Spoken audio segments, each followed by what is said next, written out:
Hi, everybody. Doug Jenkins with the Findlay Hancock County Chamber of Commerce. Welcome back to another in our video series as we talk about how area businesses can deal with the current COVID-19 reality, not just adapt, but possibly even thrive during these times, or at the very least, be prepared to thrive when this all finally blows over. And today we're talking to Jeremy Harrison with Spire Advertising. Jeremy, you've been through some of this before. Certainly, this is different than the 2008 economic downturn, but does feel like there's some similarities as well. Yeah, definitely. I started my business in 2006 in a spare bedroom of my house and was kind of starting with not a lot most people probably wouldn't have advised me to start with a few $100s in my checking account, but that was the reality at the time.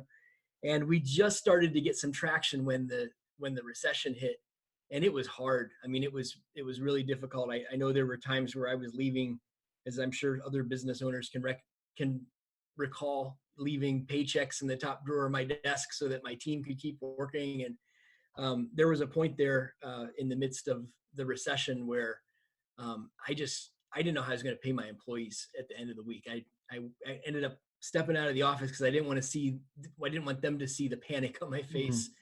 Mhm. And I went out in my car and I just sobbed. Like it was just so heavy about how I would get through that time. And yet it seems like some of the things that came out of that, when I look back, I can see that there were innovations that happened and there were things that we adapted and were able to do that made the business so much stronger on the other side. So definitely familiar stuff. And I never look forward to this stuff, but I also am hopeful that we can encourage other people along the way.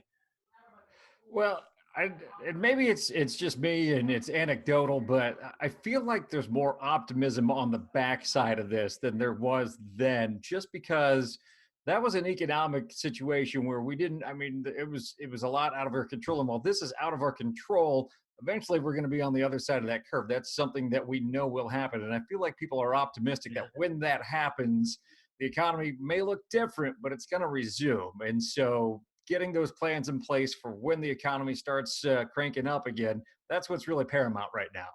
Yeah, and I agree that it feels different, and I think at the beginning it felt kind of worse because I nobody knew what was going on and nobody knew how long it was going to last. But the thing about it is, it doesn't feel like a natural recession where Right. people have, for the most part, have money in their pockets and they still have resources, and it's hard, but it feels like it's going to turn faster on the other side to me. So Well, we certainly hope so, and that's what we're efforting. So, as a business leader, as a business owner, a manager, there are things we need to be doing right now, and planning, I think, is probably the biggest part of it. Let's talk a little bit about that, and we'll talk a little bit about the long term and the short term. But I want to talk a little bit about the long term right now because I feel like everybody's in short term survival mode, yeah. but a little long term planning right now could go a long way. Yeah, absolutely. The way I think about this, I grew up on a farm, actually not far from Findlay, and growing up on the farm, there were two different seasons. There was planting season, and there was harvest season. And harvest season was a lot of fun. We were filling the trucks with grain, and we were hauling at the elevator, and we were making money. And planting season was a lot more stressful because we were buying seed and we were putting it in the ground, and we didn't know what the weather was going to bring on the other side. And so it was a very stressful time. Yet it was a really important time because you don't get the harvest season without the planting season. And so I really think that um, applying that lesson in the recession 10 or 12 years ago, and then was something that was really helpful for me. And I think that it's something that we all need to be doing now. We don't know how long it's going to take to be in this season, but if we can focus on just planting seeds, what things can we do to help people? It's not about selling right now. It's not about trying to drive revenue, but it's about planting seeds, and that Mhm. sometimes feels like it's cost. It, it what's the return on it? Right. But it really is a long-term return for businesses.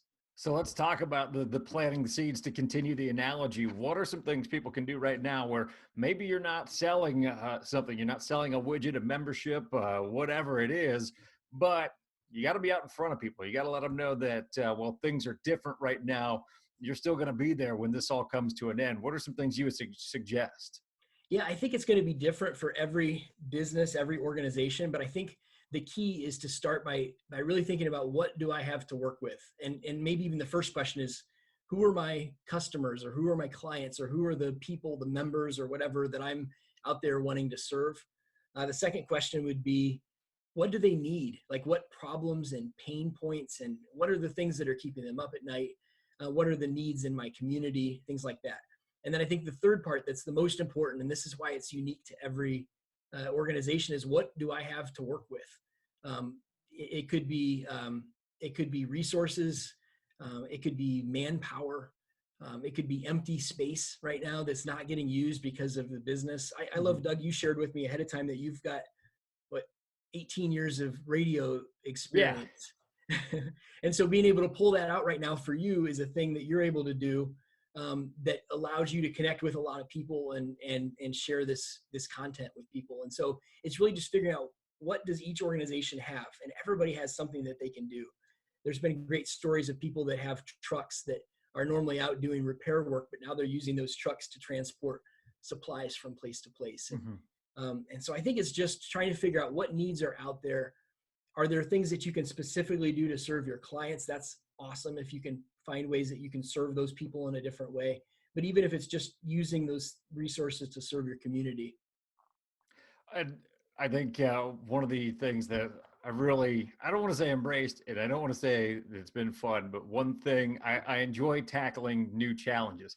I didn't necessarily want a challenge like this to perhaps tackle, but I like to, well, what do we do when this happens? And I think maybe if you go to work with that mindset right now, like, okay, this is what I have in front of me, it alludes to a lot of what you were saying, that you're going to find your way through it. You're going to find new and different ways to package what you do. But the most important thing about that is then you got to get out there and you got to make sure people know that that's available. You can't go radio silent right now. Absolutely.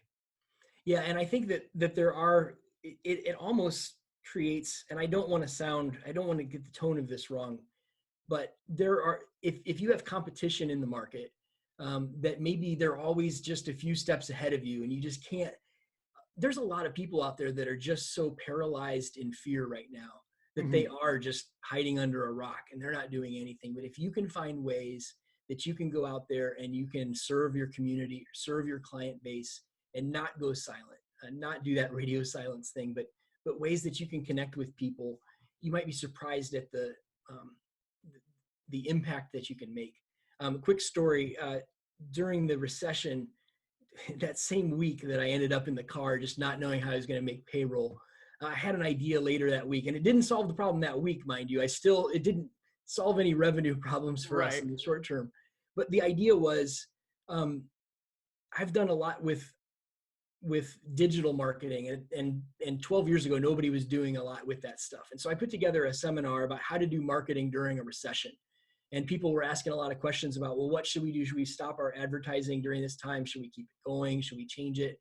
And so I was sharing things that a lot of people hadn't heard before about things that they could do with their marketing during a really hard economic time. And it was interesting because we filled, it was through the Mansfield Chamber of Commerce, and we filled up 3 seminars in a row with people who came.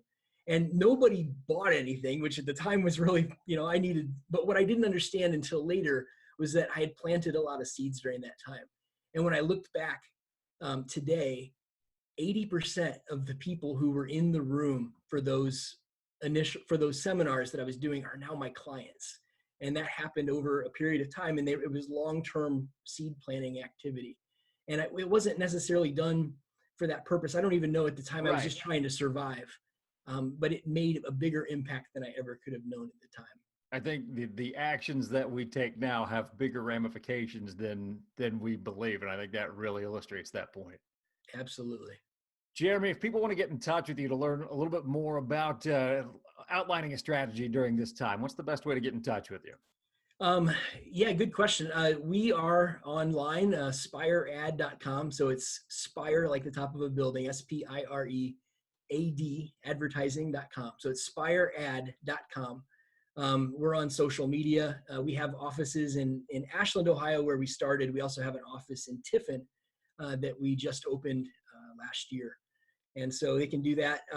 one other thing I'll just say is that whether you're talking to us or you're just doing this on your own, make sure you take time to make a plan for what you're going to do right now, and make a plan for what you're going to do when this thing starts to turn. And if you can have things in place so that that plan, you're ready to work the plan, you're ready to implement the plan at the right time, and that you've laid some of that groundwork, that it's on the shelf and ready to go. I think that's so important. And it's good even for your employees and for the rest of your team that there's a plan that you can be working on. All right, Jeremy Harrison with Spire Advertising. Again, we appreciate your time today, and I guess it's like old times. You started in an office in your room, and right now you're working in an It's office. We've come full circle. We're back to the spare bedroom. It's the more things change, the more they stay the same, apparently. That's So, right. Jeremy, thanks again for your time today. Great advice for our businesses out there. Yes, thank you so much. And of course, we will continue to provide you with video updates throughout the weeks as we go through this with the resources that you need. Of course, we do have links at our website too at finleyhancockchamber.com. We've got the COVID-19 resource page right there on our main page, so you can find out about all the different things and programs that can impact your business and help you through this time. Of course, I'm more than happy to help you through that too. You can email me, djenkins@finleyhancockchamber.com. We'll join you next time from the Findlay Hancock County Chamber.